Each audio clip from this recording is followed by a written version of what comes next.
And I don't like any of those Celeron processors. I'm trying to think of what's in my little laptop. I've got a little tiny laptop somewhere. I don't know where to put it. The Acer Spin. Um, this one here. It has a Intel Pentium Silver, whatever the hell that is, and it seems to run really good. And there's not even that much specs. The specs aren't even all that great on it, like based on what I've known in the past. Anyway, what is this computer?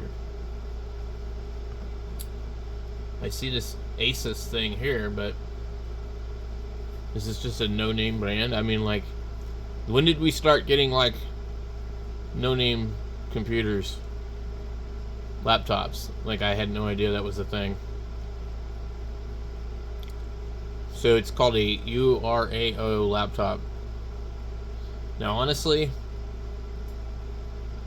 I don't think I would pay that much money for a laptop that I've never heard of before, when I'm pretty sure I could go to my local Walmart and find a laptop that would work if I really needed one.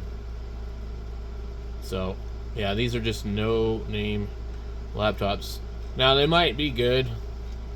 They might even be made by the same company that makes all the other stuff. I don't even see any reviews on it, so I'd be real skeptical on buying something like that. Oh, I guess the reviews are right here. Let's just see what people say.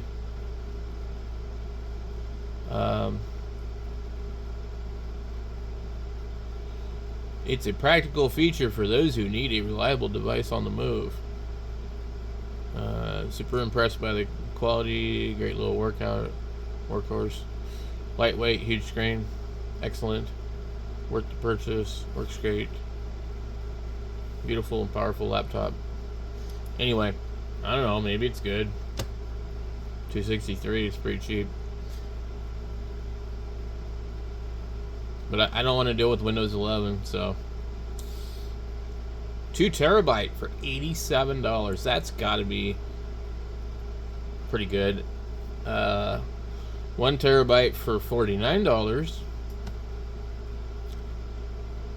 So that 2 terabyte for $87 is a real good deal, because it'd be $100 if you bought these. 4 terabyte, $200. I just can't believe how far like computers have come since the 90s, the 80s. When I was a kid, we had TRS-80s and Commodore 64s in the school. And I remember when they got some Apple computers. I want to say they must have been 2GSs or something like that. And the graphics on them was absolutely way ahead of its time. I think we're talking about 1986, 85, somewhere around there. 5th grade, 6th grade for me. Maybe 4th grade even. I don't know. 4th grade, 5th grade, 6th grade. I'm trying to think.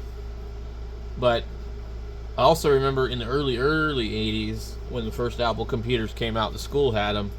And I remember seeing the little Apple logo on them and thought, wow, what is that? And prior to that, we really hadn't seen too many things like that. We had copier machines in the school that were manual. They would spin this big thing, and it would spin this drum, and it would copy all the papers, and they would do the handouts that way. And I remember when we got like a little bit more fancier copier machines. I wonder why this thing just went blank. So I've seen a lot change. A lot. Wonder if my internet's down. Yeah, I just lost my internet. So basically this connection here is unstable. And I think what I'll need to do is plug in my extender, which, by the way, was $8.49 at Goodwill, and it seems to work okay.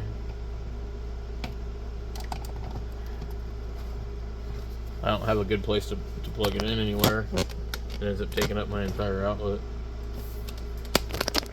I can't really plug it in over the switch because it turns off the power strip. So anyway, let's see why we're not connected.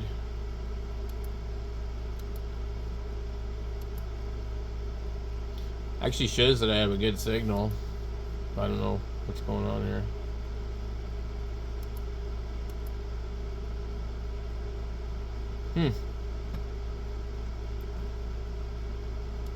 And I think also I might have had a problem with installation stuff because of this connection too. There's an extender for this and the other one, but I have another network on the other extender if it ever boots up. Connection failed. Okay. Go here.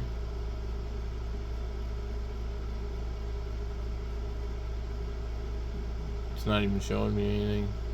There could be a problem with the Wi-Fi card that I'm using. So what I need to do is take one of these other routers that I have and program it into an access point.